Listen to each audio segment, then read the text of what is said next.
ये वो सरकार है जो अमेरिका के हितों के लिए न्यूक्लियर डील से लेकर के तमाम घोषित अघोषित डील करती रही, भारतीय हितों की अनदेखी करके भी डील करती रही और जिसका नतीजा रहा कि अमेरिकी डॉलर भारत में मालामाल हुआ और रुपया कंगाल हुआ।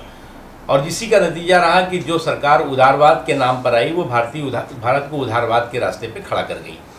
आज जो कुछ भी अमेरिका कह रहा है वो अमेरिका है जो खुद आर्थिक व्यवस्था जिसकी खुद चरमराई हुई है, जो पूरी तरह से जिसके यहाँ आर्थिक व्यवस्था छिन्न भिन्न हो चुकी है, वो अमेरिका आज भारत को प्रमाण पत्र दे रहा है।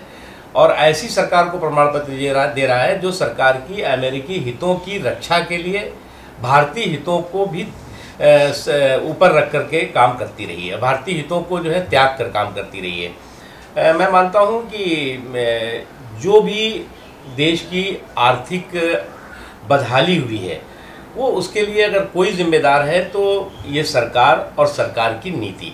क्योंकि अगर आप देखें तो देश में किसी भी तरह की कोई कमी नहीं रही। हमने रिकॉर्ड खाद्यान्नों का उत्पादन किया, हमारे यहाँ रिकॉर्ड जो भी ज़रूरी चीज़ें हो सकती हैं अर्थव्यवस्था को मजबूत करने के लिए वो मौजूद हैं। उसके बावजूद भी हमारी अर्थव्यवस्था दिन दूनी रात चौगुनी कमज़ोर होती गई और हम ये सरकार अपनी पीठ थपथपाती रही कि आने वाले दिनों में तारीख पे तारीख देती रही कि आने वाले दिनों में हमारे देश की अर्थव्यवस्था ठीक होगी। लेकिन ये जो तारीख दे रही थी ये अमेरिका के भरोसे और अमेरिका के बल पर दे रही थी।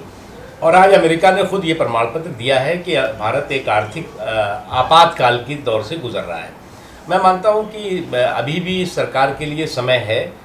इन 2 सालों में कम से कम ऐसी विरासत देश को देकर न जाए जिससे देश उनको कभी ना माफ़ कर सके। कम से कम देश के आत्मसम्मान और देश के सरोकार को देख करके अर्थव्यवस्था को बनाएं। अर्थव्यवस्था जो है वो हमारे देश को सर्वोपरि रखकर होनी चाहिए, देश के ज़मीन शास्त्र को सर्वोपरि रखकर होना चाहिए, न कि कागजी अर्थशास्त्र के आधार पर। क्योंकि अगर आप देखें जिन जिन देशों ने अमेरिका पर निर्भर करके अपनी अर्थव्यवस्था को मजबूत करने की कोशिश की है उन देशों का हाल यही हुआ है। और एक तरफ जब हमने अपने देश की सुरक्षा के लिए अपने देश के हितों को सर्वोपरि रख करके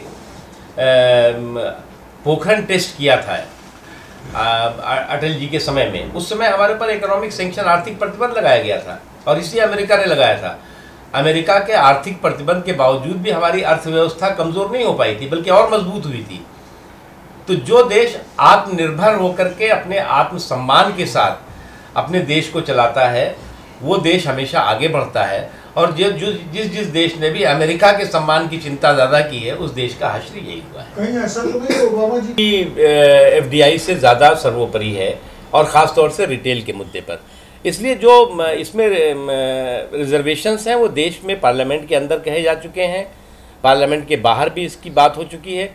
इसलिए कोई अमेरिका ये तय नहीं करेगा कि भारत में क्या होना चाहिए और क्या नहीं होना चाहिए। अगर उसको पसंद नहीं है तो वो कहेगा कि साहब भारत की अर्थव्यवस्था चौपट हो गई है। अगर वो कहे कि साहब ईरान से तेल मत लो, केवल जो है वो इसराइल से तेल लो, और इसराइल से तेल मत लो, केवल अमेरिका से तेल लो, इसकी अपनी शर्तों के आधार पर देश को वो चलाना चाहे और हमारे देश की सरकार इतनी कमज़ोर और इतनी लाचार दिखे तो निश्चित तौर से ये चिंता की बात है। नबी जी, नंबर 2 को लेकर यूपीए में लड़ाई है। कल हाफिज अंसारी का नाम घोषित हो रहा था लेकिन पवार नहीं है। बाद में उन्होंने कहा कि क्योंकि एंटनी को नंबर 2 को लेकर रखी जा रही है इसलिए मैं वहां नहीं जा रहा हूं, कंट्रोवर्सी बड़ी हो रही है। आप विपक्ष में देखिए, जब यूपीए ये बना था तो जब यूपीए बना था तभी ये एक उल्टा पुल्टा अलायंस था।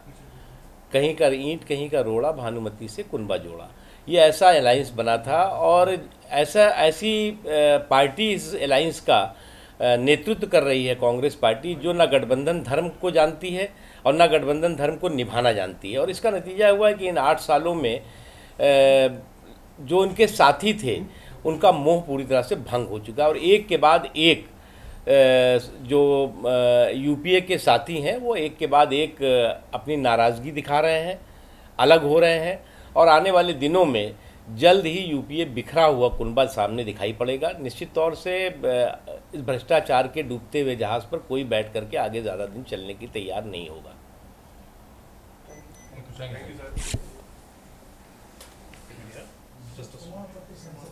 चलो रोलिंग। देखिए, जहाँ तक पाकिस्तान का सवाल है, अमेरिका को पाकिस्तान और हिंदुस्तान के बीच में कश्मीर के मुद्दे की चिंता करने के बजाय पाकिस्तान प्रायोजित आतंकवाद के बारे में चिंता करनी चाहिए, और ख़ास तौर से पाकिस्तान को उन करोड़ों डॉलर के बारे में चिंता करनी चाहिए जो करोड़ों डॉलर पाकिस्तान को अमेरिका दे रहा है। और वो करोड़ों डॉलर अमेरिका पाकिस्तान को इसलिए दे रहा है कि वो वहाँ पर आतंकवाद का खात्मा करे। क्या उस पैसे से आतंकवाद का, अमेरिका के पैसे से आतंकवाद का पाकिस्तान खात्मा कर रहा है, या उन पैसों को आतंकवाद को पालने पोसने में, पैदा करने में उसकी उन पैसों की मदद ले रहा है? क्योंकि अगर आप देखें, इस बीच में जमातुल दावा, अल-कायदा या अल-कायदा के नाम के अलग अलग विभिन्न संगठन पाकिस्तान में फल फूल रहे हैं, पनप रहे हैं। हर दिन पाकिस्तान की फैक्ट्री से एक नया आतंकवादी संगठन और एक आतंकवादी पैदा हो रहा है। ऐसे हालात में अमेरिका को चिंता उन पैसों की करनी चाहिए जिन पैसों को अमेरिका पाकिस्तान को आतंकवाद के खात्मे के नाम पर दे रहा है, जबकि जो रिपोर्ट्स आ रही हैं उसके आधार पर उन पैसों का इस्तेमाल पाकिस्तान आतंकवादियों को पालने पोसने में कर रहा है। इसलिए जहाँ तक भारत और पाकिस्तान का सवाल है, एक ही मुद्दा है, सीमा पार आतंकवाद। और जब तक पाकिस्तान सीमा पार से आतंकवादियों को संरक्षण देना, प्रायोजित करना बंद नहीं करेगा, तब तक भारत से किसी तरह की कोई बातचीत का कोई मतलब नहीं है।